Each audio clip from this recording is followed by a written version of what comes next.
Hello everyone, good evening, welcome to our channel, Online English Oman, and this is your host, Ms. Rosine with you.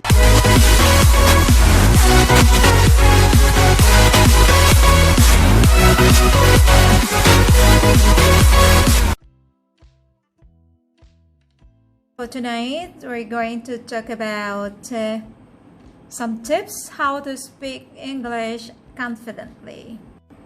Okay, without further ado, let us start our lesson for tonight. So first, let me present to you a chart of the native speakers of English versus the non-native speakers of English. So I have here a pie chart of the English-speaking world, right? So the one in blue represents the native speakers of English, while the one in red represents the non-native speakers of English. As you can see, the native speakers of English are very few as compared to the non-native speakers of English, which dominate the pie chart. So when we talk about the native speakers of English, those are the people whose first language or native tongue is English, while the non-native speakers are those other speakers of the English language and who speak other languages as their first language, and they learned the English language as adults. Now, when I ask you, do you speak English? Of course, most of your answers would be in the positive, right? We do speak English. That's what you would tell me, right? But is your English clear enough to be understood by your listeners?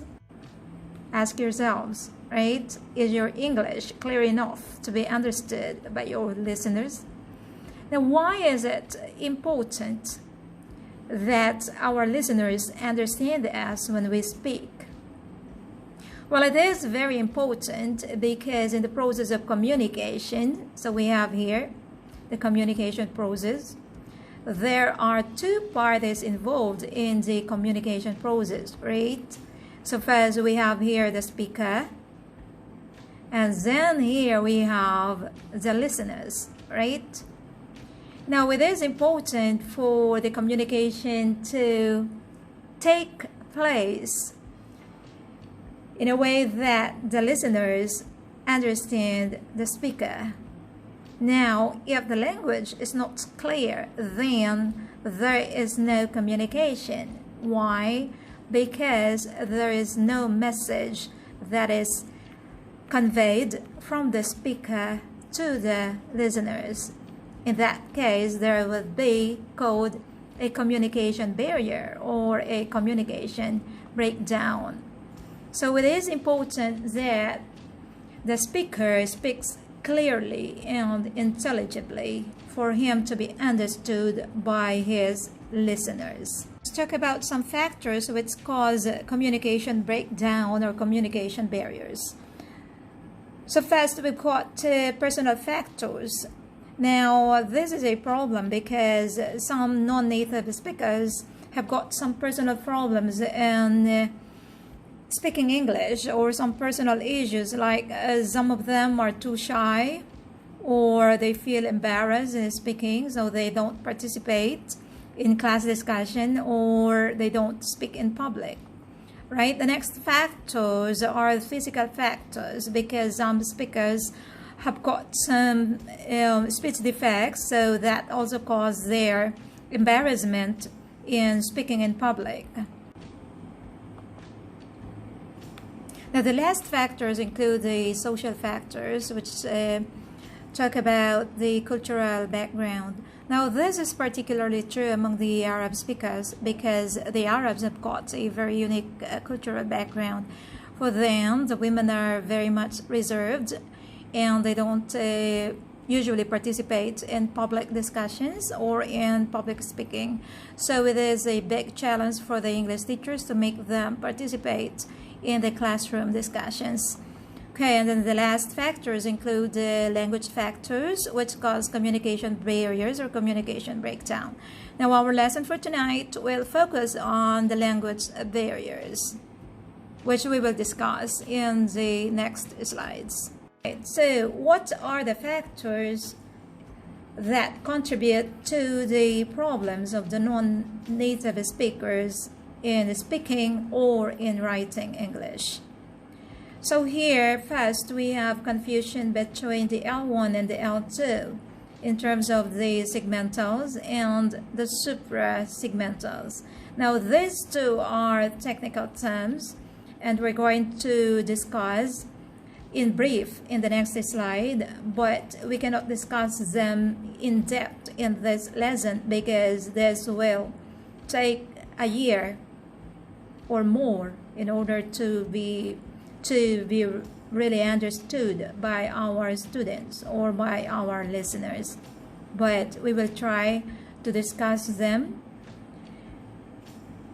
in brief in this lesson. All right, another factor is lack of experience talking to native English speakers or other nationals. Like, for example, some non-native speakers don't have any exposure to the native English speakers, and so they would have problems in correct pronunciation and correct enunciation, or there are some problems with their accent.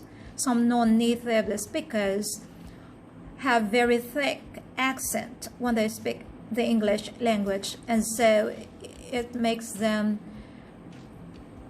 speak English not in a natural way, or the listeners don't understand them when they speak.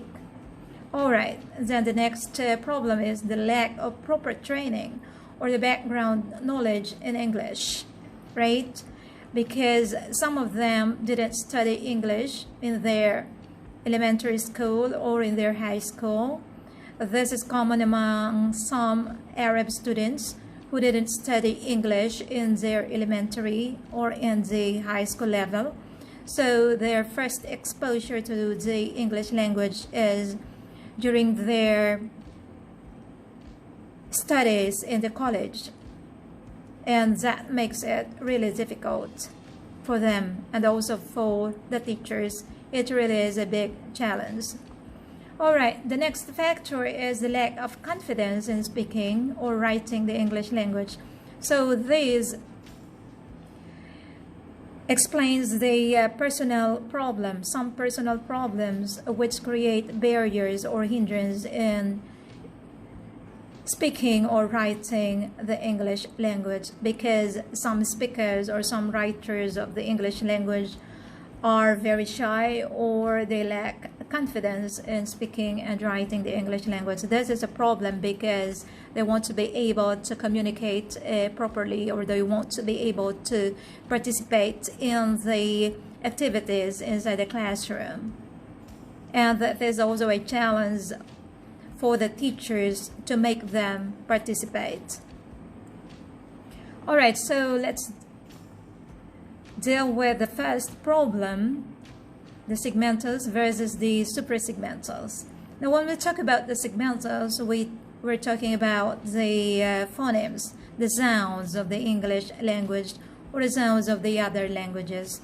Now, in terms of the segmentals, some non-native speakers find it hard to study or to speak English because they tend to substitute the sounds of their first language with the sounds of the English language, and they tend to substitute the phonemic transcription or the phonetic transcription of their native language with that of the English language, and that is a big challenge for the English teachers.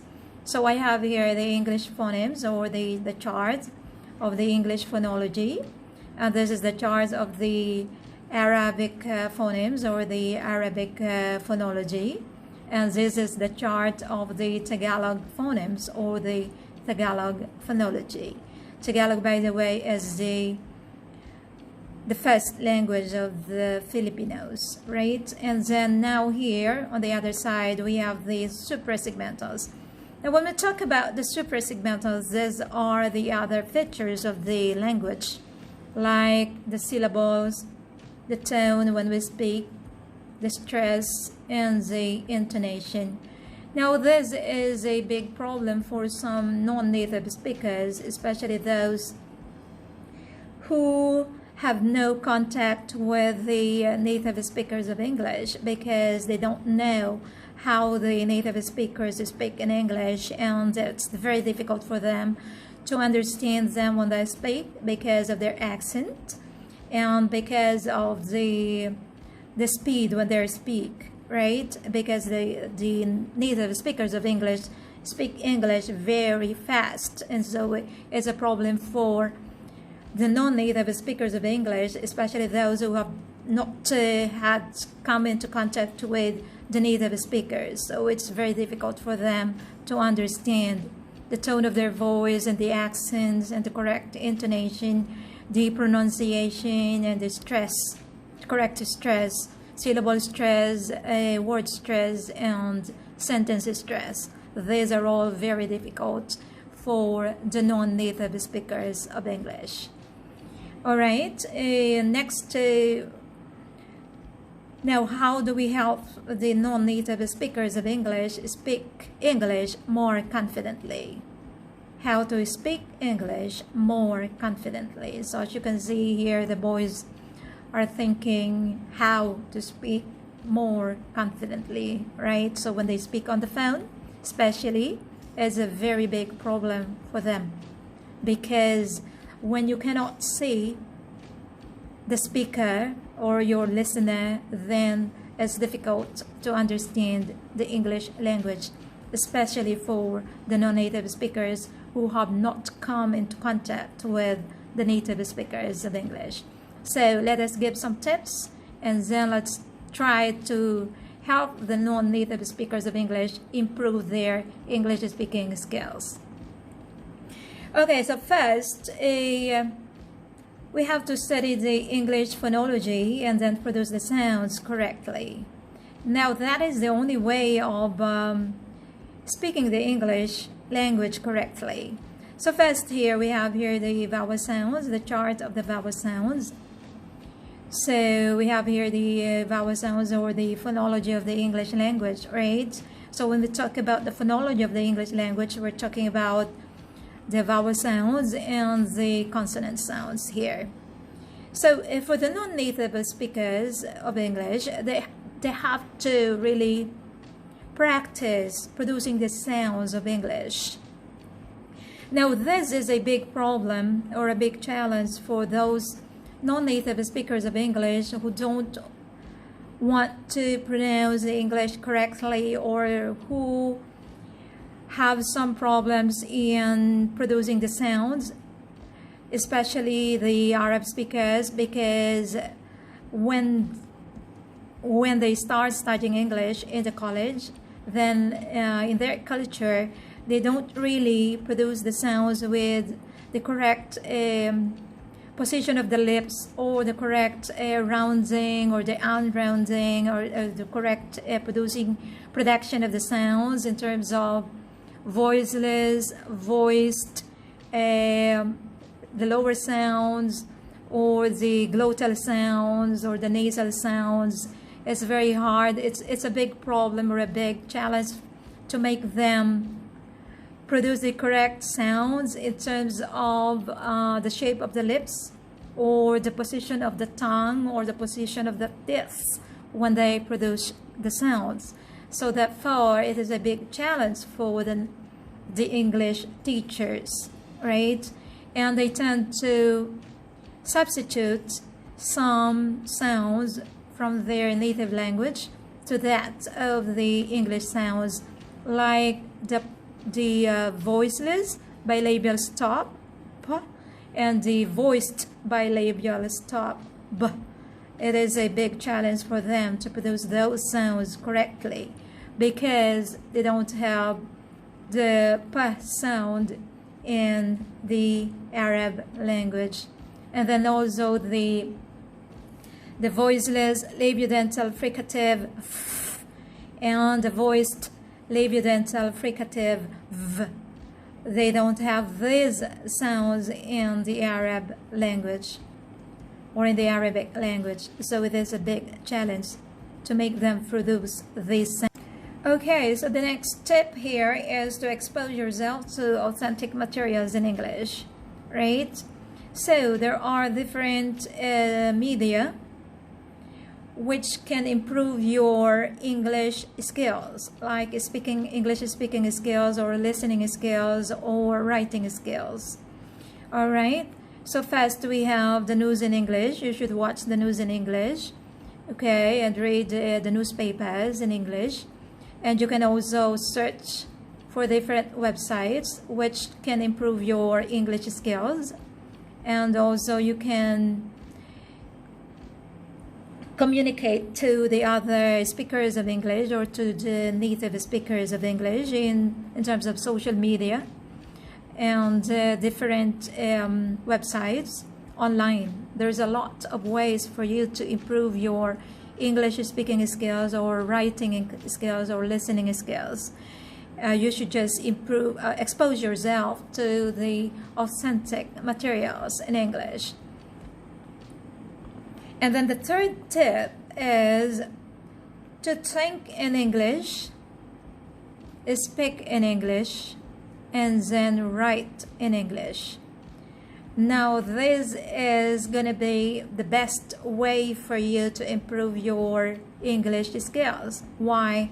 Because the problem with non-native speakers of English is that they tend to think first in their native language and then translate their thoughts into English.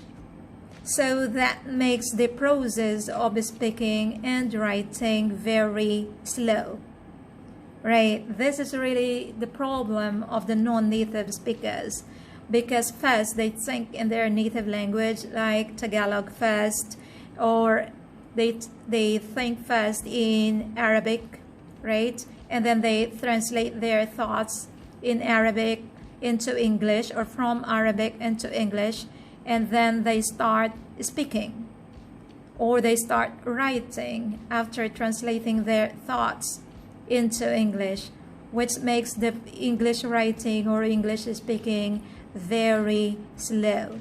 So if we practice thinking in English, listening in English, speaking in English, and communicating in English, then we can improve our English speaking skills, my dear students. That's the only way how you can improve your English speaking skills, right? So here we've got the last tip.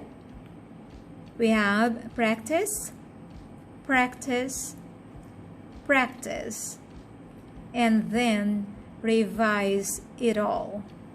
Okay, so after a lot of practice, then we've got to revise what we have practiced, right? This is the only way how we can improve our speaking skills and writing skills. Practice makes perfect, but practice also makes your mistakes permanent. So when you practice, make sure you revise what you practiced, so that you would know if what you are practicing is right or wrong. Otherwise, your errors will get fossilized, right? So we've got to compare what we practice with what the native speakers practice, right? That is the only way that we can improve our English speaking skills or our English writing skills. All right. So we've got here, if we do a lot of practice, then hopefully we will gain competence, right? Constant practice gives us competence, and in the end, we will have confidence in speaking in public, right? So we've got here our speaker who's got some problems with speaking or facing the public, but after constant practice and after gaining the competence in speaking and writing or listening in English, then he's got the confidence to face the crowd, All right, so at this time, we need to congratulate all of you for having improved your English skills, right? So it's going to be a big milestone for you once you improve your English speaking skills. Yay, very good. Okay, but first we've got to practice a lot. Okay, thanks for watching, and if you like this video, please hit like and subscribe and share with your family and friends.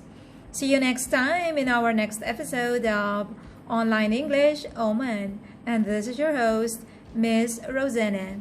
See ya. Bye.